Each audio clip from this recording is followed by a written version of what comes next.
إدريس محمد علي، زوجتك وأنكحتك أسماء مختار كما أمر الله به بإمساك بمعروف أو تسريح بإحسان.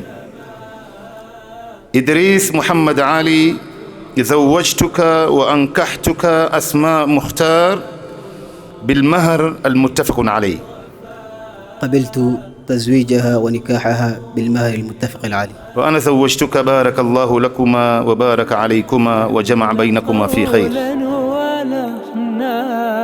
منا لكم كل احترام، أنتم بنيتم أنتم الحمد لله الذي أحل لنا الطيبات وحرم علينا الخبائث، وأشهد أن لا إله إلا الله وحده لا شريك له، وأشهد أن محمدًا عبده ورسوله وعلى آله وصحبه وسلم. Amma baad. Kwanza kabisa ndugu zangu, hakuna njia ambayo Uislamu imeweka ya Muislamu kuondoa shahawa zake isipokuwa kupitia katika njia ya ndoa ya halali. Njia zingine zote ni njia za haramu. Ndio unaona hapa ndugu zangu, vijana waoe, vijana waozwe, watoto wa kike waozwe, watakuwa wamepewa zawadi kubwa sana. Na hichi kitendo cha ndoa ndani ya Qur'ani, Mwenyezi Mungu Subhanahu wa Ta'ala ameitaja katika lugha ya heshima sana. Hakuidhalilisha hichi kitendo kwa sababu ni ibada kama wanavyoidhalilisha leo viumbe duniani. Mwenyezi Mungu Subhanahu wa Ta'ala alipoitaja hii akasema, falamma taghashaha hamalat hamlan khafifan famarrat bih. Yule mwanamume alipomvaa yule mwanamke. Hapa mufassirini wote wanakubaliana kumvaa mwanamke maana yake ni kitendo cha ndoa cha halali, na hii ndio njia ya pekee ya mtu kukidhi haja yake ya kimwili ndugu zangu. Na leo nitakana sisi Waislamu tuilinde ndoa zetu. Leo watu wanapooana tusioane kwa malengo kwamba tutakuja kuachana. Malengo ni kwamba tuishi mpaka kuzikana, kama vile wazee wetu walivyoweza kupitia miaka za nyuma. Ndugu zangu, walipitia mitihani nyingi, lakini walisubiriana mpaka mwisho wakaja wakazikana. Leo ripoti ya kadhi ya mwaka jana, Mwenyezi Mungu amweke mahali pema, Abdul Halim kadhi wetu ambaye amefariki, alitoa ripoti kwamba idadi ya talaka katika nchi yetu ya Kenya kwa mwaka nzima, talaka ni nyingi kwa mwaka kuliko ndoa zinazofungwa. Kwa kweli ni aibu. Anasema kwamba ikiwa mfano kwa mwaka katika nchi yetu ya Kenya kuna ndoa 10,000, basi kuna talaka 12,000. Hii ni wazi kabisa Waislamu wengi leo wameshindwa kulinda ndoa zao. Vijana wengi wanaoa wakifikiria tu mambo ya talaka kwenye midomo yake. Watoto wa kike wanaolewa, yeye kitu kubwa anayejua ni talaka, talaka, talaka. Na ni mambo ambayo inawezekana ikasuluhishwa, kwani hakuna nyumba ambayo haina ngoma yake, hakuna nyumba ambayo haina matatizo. Ukiangalia mwenzio unasema tena afadhali yangu. Ndugu zangu, kila mtu na mke wake lazima watapitia matatizo. Hata maswahaba ridwanullah alaihim walipitia matatizo wao na wake zao na wakaweza kuyasuluhisha. Hii ndio maumbile ya binadamu, ndivyo walivyoumbwa. Lazima itatokea watu kukwaruzana, watu kukosana, watu kutafautiana, lakini inapotokea hayo watu wakae chini wayasuluhishe, sio kuyavunja. Na leo ukiangalia zile sababu zinazotoka ndugu zangu, namna vijana wanavyotoa talaka, wewe mwenyewe utashangaa. Tumehudhuria vikao vingi huko nje ya sulhu baina ya mtu na mke wake. Ukisikia namna ile talaka ilivyotoka, wallahi utashangaa kama hawa watu ni wameisoma dini kweli, wanaijua dini, ama walioana tu basi ionekane kwamba wameoana. Kama kuna mmoja mke wake huyu yuko naye nyumbani na watoto, mume anatoka nyumbani kwenda salati al-isha msikitini. Mke wake anamwambia, unakwenda msikitini salati al-isha? Basi nakuomba uniletee maziwa. Mtoto anahitajia maziwa na nataka nipike chai kesho asubuhi mapema ili watoto waende shule mapema na wewe mwenyewe uende kazini mapema. Yule mume anamwambia inshallah. Anaenda zake salati al-isha msikitini, anafika kule na kutana na marafiki, wanaanza gumzo mtaani tena. Inafika saa 4 anarudi zake nyumbani, amesahau kuleta maziwa. Anapofungua mlango, mke akimwangalia mkono wake hamna kitu. Anamwambia mume wangu, sio nilikutuma maziwa jamani, mtoto anahitajia maziwa. Na kesho asubuhi nitakwenda shuleni mapema. Mume anamwambia wallahi nilisahau. Nilikutana na marafiki bana, nimesahau. Acha nikalete sasa hivi. Saa imekwisha sasa hivi, saa 4:30. Lakini usiwe na wasiwasi mke wangu. Mimi kesho alfajiri, baada ya salati alfajiri, kitu cha kwanza nitakuletea maziwa wewe. Yule mwanamke wallahi huwezi kuamini, alimwambia huyu mume wake, mimi naona bora tuachane tu. Kama ni hivyo mimi naona bora tuachane. Na mume wake naye akamwambia unataka hivyo basi mimi hapa nakuandikia talaka. Na akaleta kitabu na kalamu, ndugu zangu, huwezi kuamini, aliandika talaka moja. Yani leo watu hawana subra, watu wanashindwa kujua ni wakati gani mwanamke wako anapozungumza wewe unafaa kusubiri. Sio kila kitu ni kitu cha kujibiwa ndugu yangu. Sio kila wakati anapokutia maneno wewe unafuata tu. Na ndio unaona ndugu zangu, sisi wengi wetu hapa tusipowajua hawa wanawake ni viumbe aina gani, hakuna mtu ataishi nao hapa. Ndio unaona hawa wasiokuwa Waislamu wameshindwa kuishi na hao, wanawaua, wanawafanyia kila aina ya mambo. Sisi hatuwezi kufanya wanavyofanya wao, lakini lazima kwanza kabla hujaoa umsomee huyu mwanamke ni kiumbe aina gani huyu. La sivyo ndugu yangu huwezi kuishi naye. Na lau utamjua huyu mwanamke ni kiumbe aina gani, hakuna nyumba itakayekuwa na raha kama hilo. Na usipomjua hakuna mtu ambaye atakayekuwa ndani ya dhiki ya maisha kama wewe ndugu yangu. Unajua, kwanza ni lazima tujue hawa wanawake Mungu amewaumba na maumbile tofauti, sio kama sisi wanaume.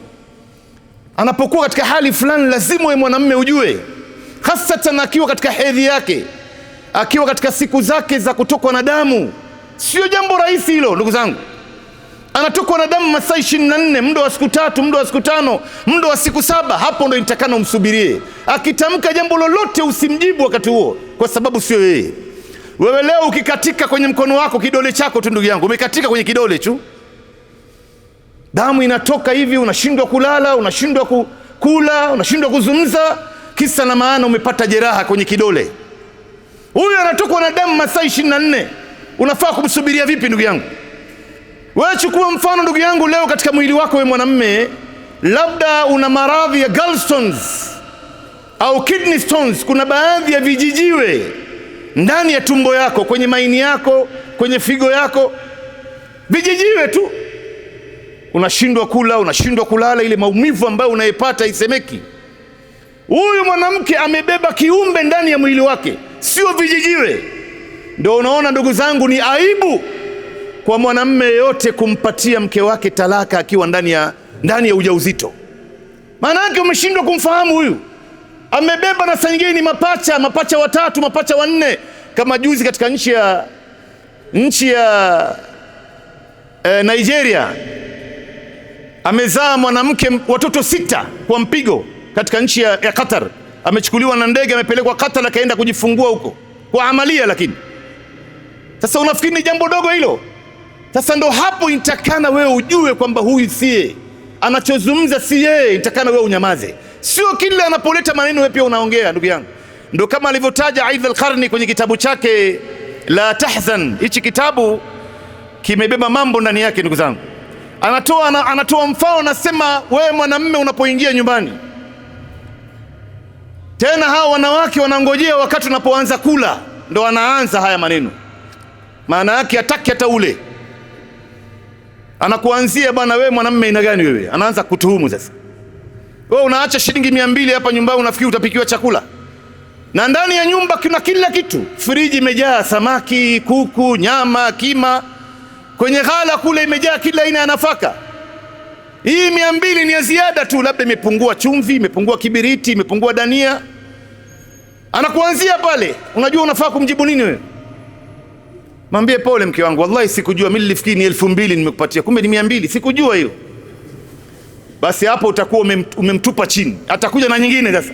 Atakuambia na wewe mwanamume ina gani? Wiki iliyopita uliwaahidi watoto hapa utawaletea chips na kuku na hukuleta wewe. Mwanamume ina gani wewe? Mwambie wallahi mke wangu, pole bwana, wallahi nilipatikana mambo mengi, nilikuwa na fikra nyingi, nilisahau na siwezi kurudia makosa hayo. atakuletea mambo mengine yaliyotendeka miaka 10 iliyopita, amearekodi kama kaseti. Ndugu zangu, wewe muitikie tu, unajua nini ambayo itatokea?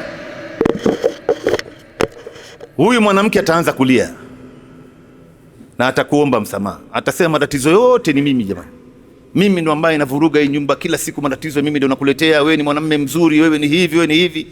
Lakini sasa wewe akikuanzia maneno tu umeingia ni ya nyumba, wewe ni mwanamume aina gani, unaacha shilingi 200 hapo unafikiri utapikiwa chakula? Ndio mimi ndo mwanamume ama wewe?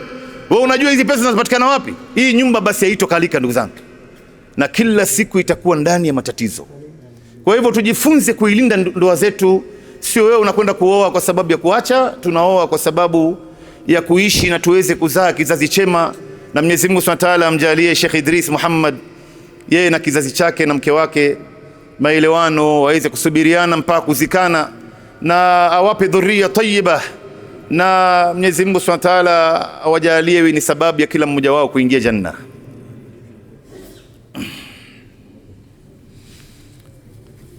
Innal hamdalillah nahmaduhu wa nasta'inuhu wa nastaghfiruh wa na'udhu billahi min shururi anfusina wa min sayyiati a'malina.